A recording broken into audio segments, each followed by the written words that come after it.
Hello and welcome to this edition of the ASSC Mic Drop. My name is Aiden Crawford. This is brought to you by the Speaker Community, the Association and Society Speakers Community, found at speakercommunity.org.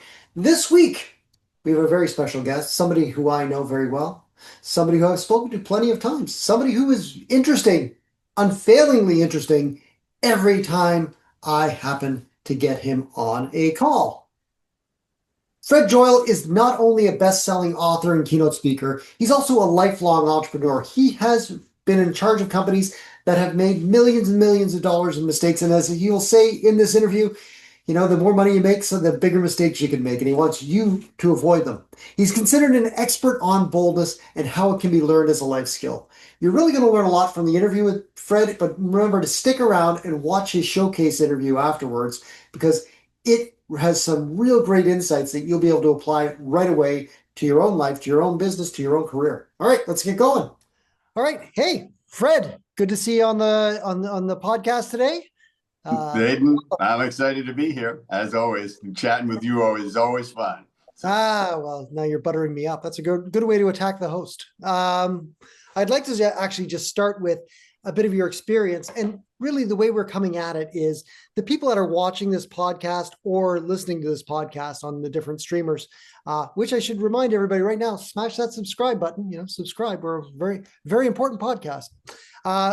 It's actually made for the meeting planners and for speakers who are entering the market or just starting. So we're going to try and encapsulate all of that in this little conversation. Anybody who is watching this, at the end of this podcast, I'm actually tagging on Fred's showcase reel. So it's about 7 minutes long. It's well worth watching. So think of this as the extra long introduction to his showcase. It's well worth watching. It's a great video. Great audio as well. So let's get started. Fred, maybe you can give me a bit about your background and what you're doing before you became a speaker. So I was a lifelong entrepreneur, started really in the ad business and then eventually started my own, which became the largest dentist referral service in the country, and ran that for 27 years. You may or may not have ever heard of 1-800-DENTIST. We were doing television commercials, and I was in a lot of those commercials. And also, I became very conversant with dental practice marketing, ended up writing a couple of books about that. And then it started a speaking career, talking to dentists and their teams about how to turn potential patients into real patients. And so sold that business several years ago and really started advising entrepreneurs with basically all the mistakes that I made along the way. You run a business for 27 years that's doing 40 or $50 million a year. You make big mistakes after a while, big dollar mistakes. And so I can help people not to hit the speed bumps I hit as fast as I hit them. But what really became my passion was to teach people what I learned as a life skill, which was boldness, which a lot of people think boldness is you're either born that way or not. And, and they label themselves. I'm an introvert. I'm shy. I'm this, I'm that. And it limits them from experiencing life. And I was a painful introvert, but I fixed it. I found my way out of it, and I figured out how to teach people how to do that, so that they could live full lives and chase their dreams. And it is a cornerstone of success in my mind, is boldness. So wrote a book about it and have been speaking about it. This is, I jumped tracks on my speaking career. So that's curious. Now, just to be clear, you don't just speak to dentists, right? That's not you actually speak. That's what I did for a long time. But in the past 4 or 5 years, I've transitioned to just general audiences. And is there an audience that you find your message of boldness resonates with a little bit more than anybody else, or? Definitely salespeople, because it takes boldness to prospect. It takes boldness to cold call, to close deals, to shut up after you've made your pitch, to talk less, to think, to understand that talking all the time is not selling. And so all of those things help salespeople a lot to get better, because every salesperson, you know, especially the successful ones, like, they understand I could be more successful. But what do I fix? And I help them fix this. And then entrepreneurs are a very good audience, because it takes boldness to even start a business and stick with it and raise money and pitch your business, give feedback to your teams, fire your friends, all, you know, that you hired, which, you know, is very often a terrible mistake. And so those two groups really benefit. But I love speaking to college audiences and even high school audiences, because the sooner you learn this life skill, the more fulfilling the life you have, because you start chasing your dreams and stop hiding and avoiding risk and all of those things that we do, until all of a sudden we're on our deathbed going, I should have done this and I should have done that, and I wish I had done this, and the clock's run out. Now, in the context of speaking and relating it back to boldness, because we do have the two audiences that are going to be listening today. As a speaker, what would be the boldness advice that you would kind of give as somebody starting? Think of a speaker as just an entrepreneur, I suppose. They're starting their own business. What would be the first steps to boldness, besides buying your book, of course? Yeah, of course. Step one, read the manual. Read the manual. Yeah. Which is hard to get men to do, as we know, but, you know, yeah, like the women will read it right away. But yeah, so it's the first thing is to understand that boldness actually builds like a muscle. And a lot of the training that I created, because my approach is very tactical on building your boldness. It's not just a bunch of high-minded stuff like be persistent, be brave and confident. It's like, no, do stuff. Boldness is about action, and it's about controlling the intensity of that action. So you build your boldness muscle just like you would with exercise, by controlling the intensity. So I get people to start very simply. Just talk to a stranger every day with no agenda, no expectation of why you're doing it, to just get comfortable. This is like your sit-ups, your push-ups of boldness. Just start talking to strangers and then expand on that, so that what happens is you realize, wow, my confidence is developing because I'm taking bold action.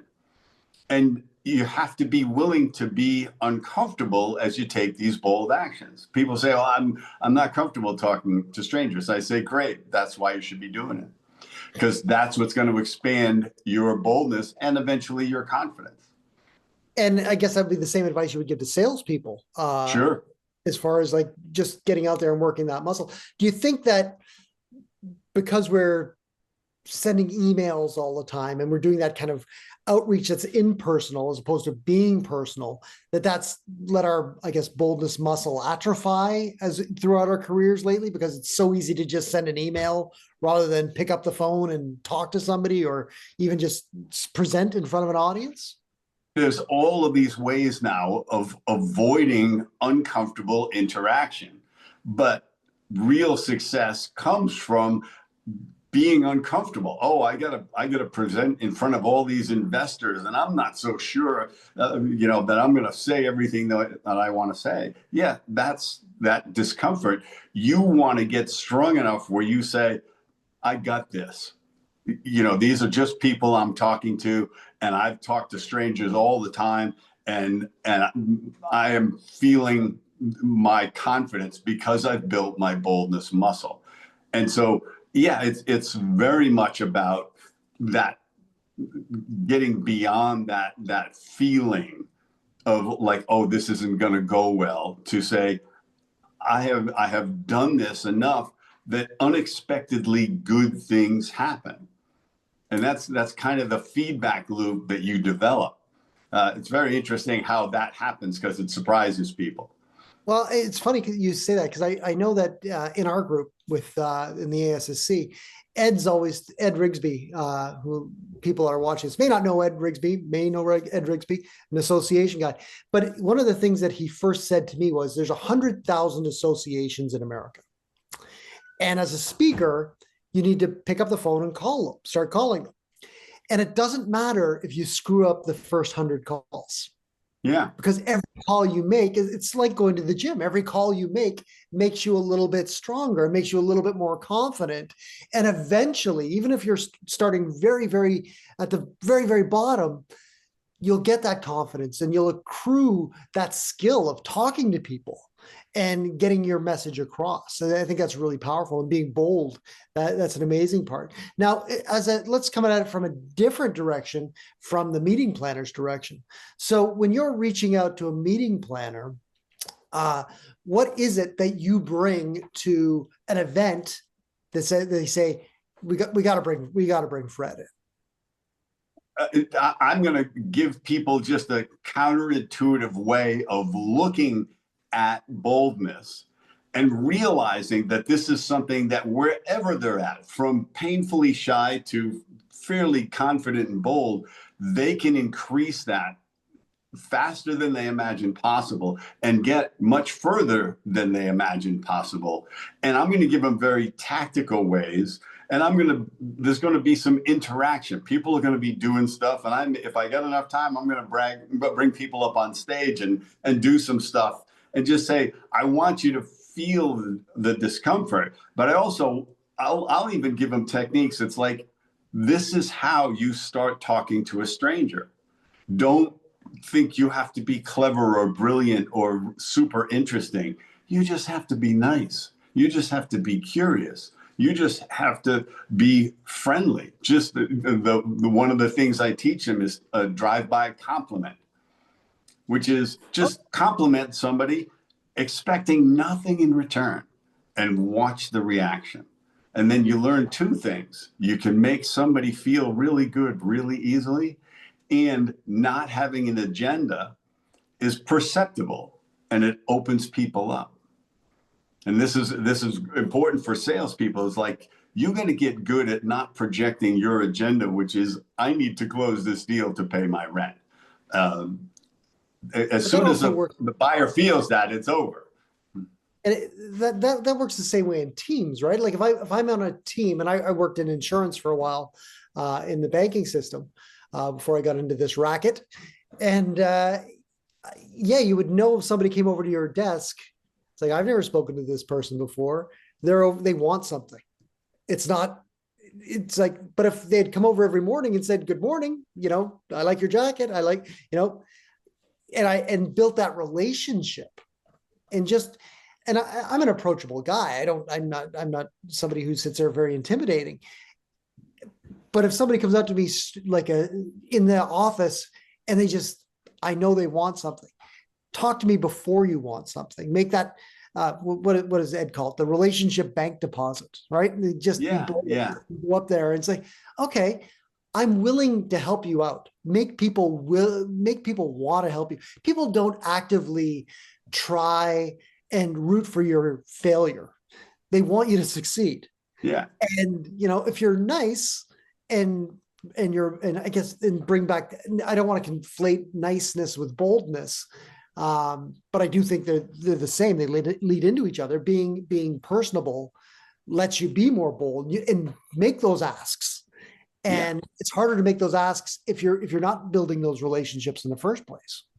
No, and what happens is they're uncomfortable, and so they default to a more anxious sort of behavior, which is, I got to pitch, I gotta get this deal, I gotta tell them all of the key points, instead of getting to know the person and finding out what really matters. There's so many salespeople that pitch what the buyer doesn't care about because they feel like they got to get through the whole presentation and hit all of the points. Sometimes it's only one thing that the person cares about. And the more you tell them other things, they eventually get presentation fatigue and they don't hear the good thing that they care about. So it's just that whole thing of being better at it requires you being just comfortable. And the only way you build that is by being uncomfortable. Like you said, make 100 phone calls. You're going to suck at it. That's, we all want to be great at something right out of the gate. That would be really nice, but we're not. And so, but when you want to build an important skill, you got to get at it every day. And I'm just going to tell a business owner, I'm going to say, look, what if all your salespeople close 10% more deals, just 10% more? I can help them do that easily because I'm going to sharpen the skills that they have, and I'm going to tell them things that they didn't understand or that they were doing sometimes, but they didn't know how they were getting there. And I'm going to teach them how to do it so that they're bold in a consistent way. And the more it matters, they're still going to summon it, because that's the key. You want to be bold when it matters most in your business life and in your personal life. You want to be able to approach that person you really want to meet. It's like, hey, I've always wanted to talk to Jerry Seinfeld or Richard Branson or whatever, but I don't know what to say. And it's like, bold person walks up and just says, hey, I really appreciate everything you do in the world, and just wanted to shake your hand. And it's funny you say that, because I think everybody knows that one person, like any manager who's watching this or any leader who's watching this. We all know that one person that boldness comes naturally to, right? There's that top sales guy or top sales gal on the team who walks into a room and they've just got it, right? They just got it. Like they're always the top performer every year. They make it look effortless because to them it is effortless. They've built the muscles. Yeah. But at one point they weren't very good at it. So when somebody embraces boldness as a culture for their team, it gives them the opportunity to raise the bar for everybody on that team. So they're closer to being that guy or that gal who's the top performer. And so bringing you in to talk to a room full of professional salespeople, let's just say, I can just see the difference that would make when they leave that room. And it's like, yeah, okay, I have to start working. I have to start working out my boldness muscles. And I'm not going to be the top performer tomorrow, but I can see a path by following this boldness advice. Yeah. I see a path to improving my performance. And if I'm a manager or a leader, I'm thinking, well, I want everybody to follow that path. I want everybody to be bold. I want everybody to have that muscle to pick up the phone and make the calls and make the sales, because ultimately that's what it's all about. Maybe you could tell me a bit about the book. Do you have the book handy or something? You can flash it up. Yeah. The book is right here. And maybe you could just give us the title so people can look it up, because so the title is Super Bold, BOLD, very important, from underconfident to charismatic in 90 days. And the idea is that you can, it's a bold statement, but I want you to realize that it can happen faster than you think. And just another example, one of the best ways to get better at any kind of sales is role playing. And people avoid it like the plague.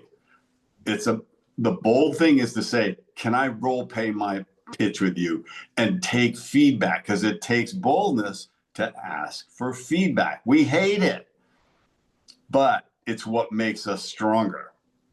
And so the reality is, you just tell people, like, when you work out, do you stop as soon as it gets uncomfortable? Well, no, of course not. I'm going for the rep that I can't do. It's like, exactly. That's all this is. You're going uncomfortable on purpose. And eventually that's what happens with the team. The team starts challenging each other. It's like, oh, wait, is that all you can do? Is that, you're going to let that guy hanging up on you get you down? Is that a bold move on your part? It becomes part of the lexicon of the business. It's like, what's the bold move you made today? What's the bold move you made on that pitch? Who's that prospect? Who are you afraid to talk to? What's It's your getting it's ceiling? What's the deal that's too big for you to pitch? and it's Let's role play that one. and it's getting that alligator skin, so you don't feel the personal hurt from the rejection, right? Yeah. Somebody once told me the most powerful word in sales is next.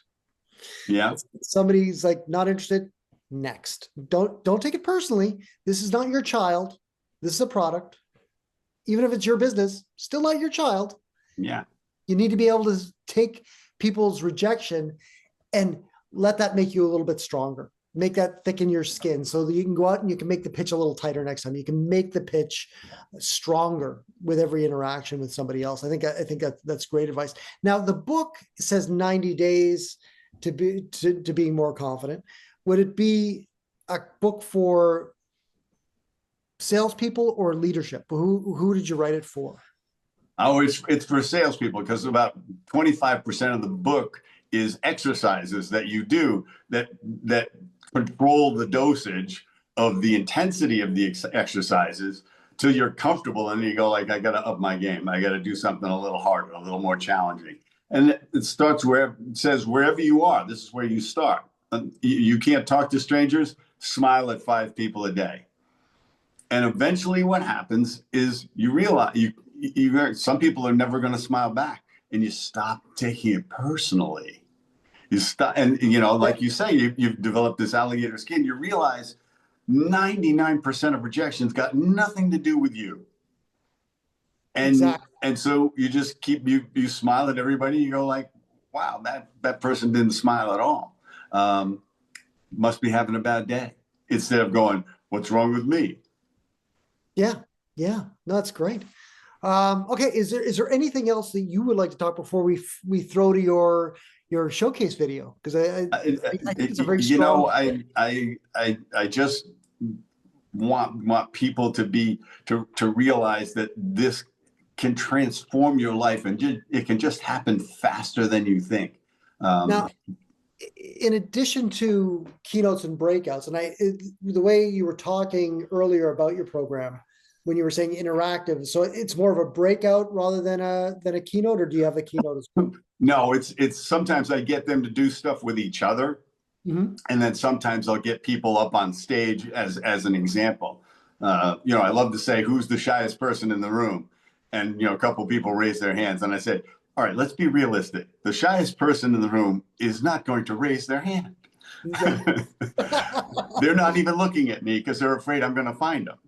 So it's, but I can do, what I love doing is, give me your team and give me all morning, give me 3 hours, give me all day. So and I'll put them through some rigorous stuff, and they will come away with the whole toolkit. So would you do a pre-conference workshop if an organization, let's say an association, wanted you to come in, they said, hey, Fred, we'd love you to do a breakout on Saturday morning. Would you be up for doing a 3-hour pre-conference workshop on the Friday? And obviously you're going to negotiate a fair fee to do all of this work. But is that something that you would do, or do you need to do a lot of prep before you would do one of those workshops? No, I will prep, because what I'm going to do is interview some of the salespeople, and so I understand the product and the specific challenges. But you and I know the challenges aren't that different. But there are some wrinkles a lot of times to their business, and some specific resistances that their customers have. So I'm going to want to do that. But then it's really just about putting them through stuff that makes them uncomfortable until wow, it's like, why am I uncomfortable about that? It's not like it's not necessary, because the boldness exercises are doing stuff when the stakes are low, when it doesn't matter. Complimenting a stranger, it doesn't really matter how it goes, because you're just going to keep moving. You're moving on. You're just complimenting somebody in line at Dunkin' Donuts or Starbucks. And then you're just moving on, whether it was positive or negative. But you're gonna do this kind of stuff when it doesn't matter, so that when it does matter, your default mode is bold action. That's the game right there. Excellent. All right, Fred, thank you very much. Everybody, stick around right now. We are going to cut directly into Fred's showcase video. It's 7 minutes. It's pure gold. Definitely worth watching. If you are a meeting planner, it is certainly worth watching to get a showcase of, now that we've learned about Fred's actual experience and his expertise, and he's demonstrated very articulately, as a speaker should.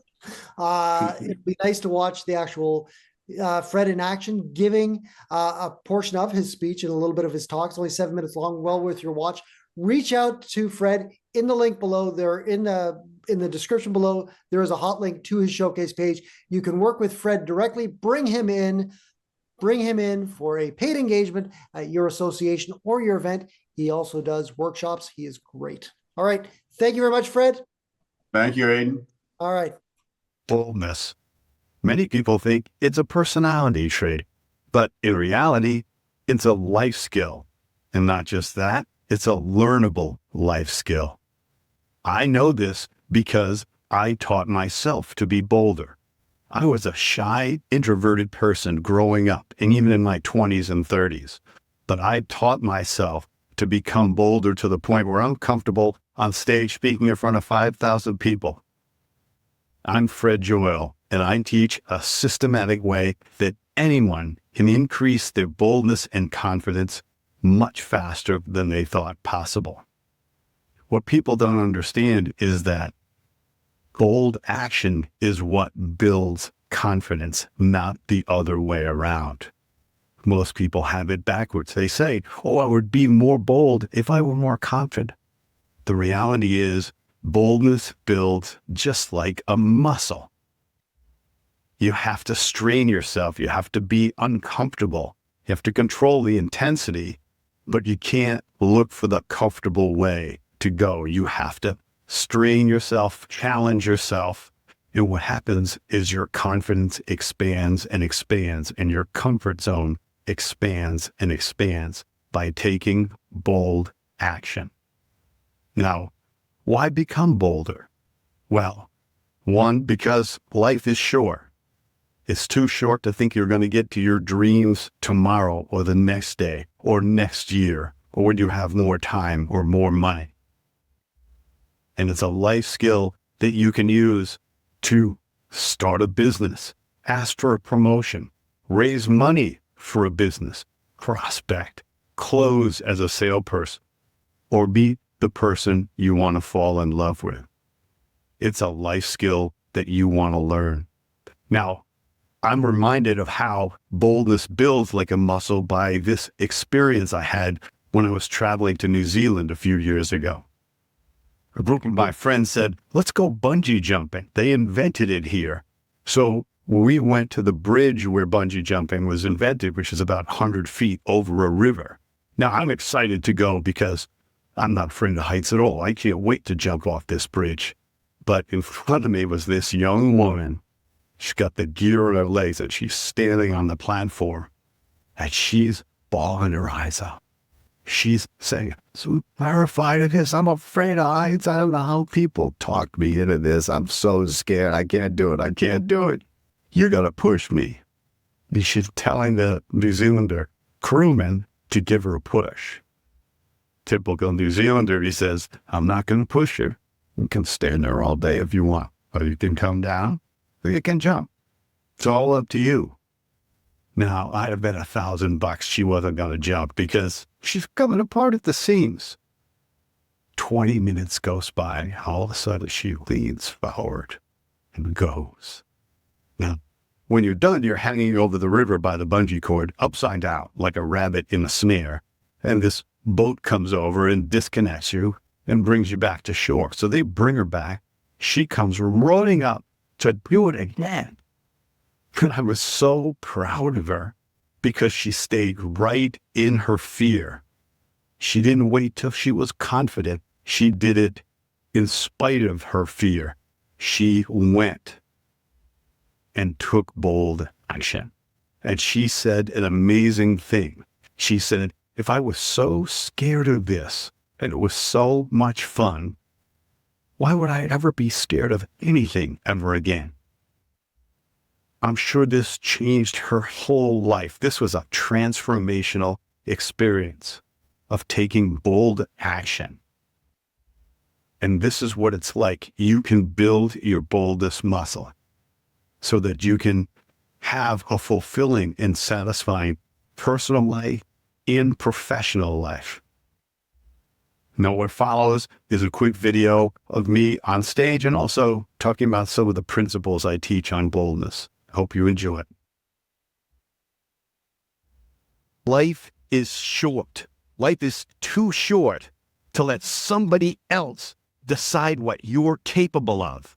It's too short to get to your dreams tomorrow or the next month, to not have the relationship you want, the career you want, the business you want. It's too short to keep stacking regrets. Be bold when it matters most, because there will be moments in your life where it will matter.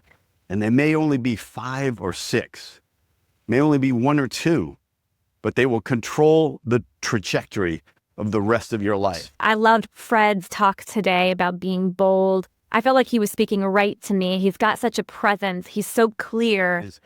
Boldness is not a personality trait. It's a life skill, which means you can learn it, you can develop it, you can expand it for the rest of your life. I've developed a framework I refer to as the Pride method, which you use to develop your boldness muscle. The steps are preparation, relaxing, insights, dosage, and everyday action. Take bold action and you'll be more confident. Bold people know this, they just do it because they've learned that it's the boldness that builds their confidence. I have met people who know nothing about me after 20 minutes, and they think I'm amazing. Why would I want to dispel that illusion by telling them something about myself? This was a major shift for me when I realized trying and failing feels a lot better than not trying, because not trying is where the regret comes from. I would rather try and fail than have the regret. So being super bold, what that is it means you are bold when it matters most. You have built your boldness muscle so you don't stack regrets. You don't miss those opportunities. You act even though you're underconfident and you're uncomfortable. And you speak up, you step up, you try. You're not the one stopping you. That's super bold. That's the goal. Fred is all about boldness, how he dresses, how he looks, how he comes across, how he can hold the attention of the room. I built a business with $30,000 of capital into a $45 million a year enterprise that lasted 25 years. So I want you to carpe momentum, because it's those moments in life that the window opens and closes. You don't want to miss them because you hesitated. He is talking about being bold, and his message is so simple to follow. When I talk about super boldness, it is the ability to bring your full self to whatever situation you're in. Confidence is how you feel about yourself in a certain situation. Boldness is taking that confidence and going into action. The only person you need permission from to have the most fulfilling, satisfying, joyful life is you. Thank you very much.